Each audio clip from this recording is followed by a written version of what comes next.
নমস্কার, কেমন আছেন সবাই? আমি দিয়া আমার ছোট্ট চ্যানেলে সবাইকে স্বাগত জানাই। অনেক দিন ধরেই কোনো ব্লগ শেয়ার করা হচ্ছে না, তাই ভাবলাম আজকে তোমাদের সাথে একটা দারুণ ব্লগ শেয়ার করি। চলো এভরিওয়ান, আজকে ব্লগটা আমি সকাল থেকে স্টার্ট করছি, কারণ আজকে একটা স্পেশাল দিন। স্পেশাল দিনটা হওয়ার কারণ হচ্ছে তোমরা ব্লগের সাথে জানতে পারবে। কারণ আমি তো ইউটিউবার সেরকম নই, কিন্তু কিছু কিছু ছোটো ছোটো জিনিস কিনতে বা কেউ যদি গিফট করে বেশ ভালোই লাগে। তো আমার হাজব্যান্ড আজকেও আমার একটা ড্রিম পূরণ করবে। আগেও একটা ড্রিম পূরণ করেছে, তোমরা আজকে দেখেছো যে কম্পিউটার কিনে দিয়েছে। আজকেও একটা ড্রিম পূরণ করবে, তাই জন্য ব্লগটা আজকে সকাল থেকে স্টার্ট করলাম। তাহলে সঙ্গে থেকো আর ব্লগটা শেষ অবধি দেখতে থাকো। হাই গাইস, আমি এখন সোনাইকে খাওয়াচ্ছি আর ওর মা ব্লগার মানুষ ভিডিও করছে। আমার অবস্থা আমি জানি খুব শোচনীয়। দয়া করে গুড মর্নিং। কি খাচ্ছো? কিশমিশ খাচ্ছো?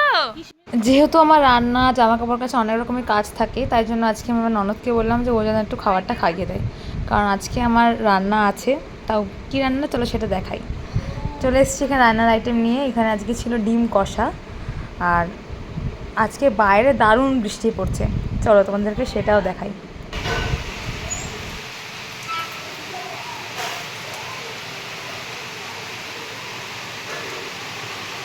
বৃষ্টিতে ভিজতে কার না ভালো লাগে?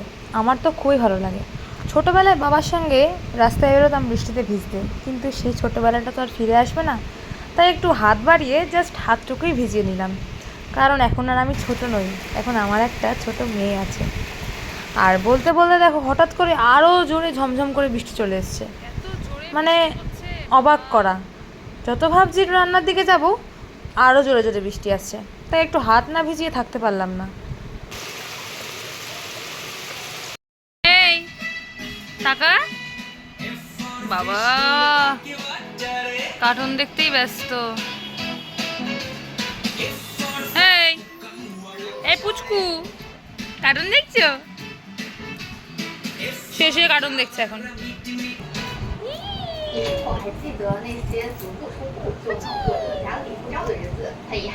যেহেতু ওর পেটটা ভরা আছে, তাই কার্টুন দেখার জন্য পাগল পাগল হয়ে যাচ্ছে। কিন্তু আমি তো ওকে দেখতে দেবো না, আগে একটু আদর করব, তারপরে কার্টুন দেখা। আর সারাদিন এরকম আদর আমি করতেই থাকি। মানে সবাই বলে যে নিজের বাচ্চাকে কে এত চটকায়, আমি চটকাই সিরিয়াসলি।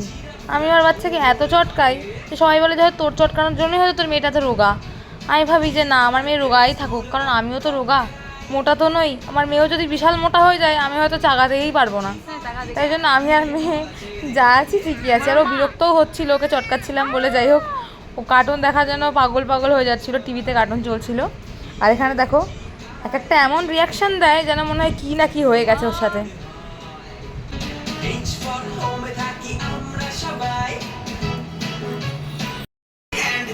দায়িত্ব পালন করছো?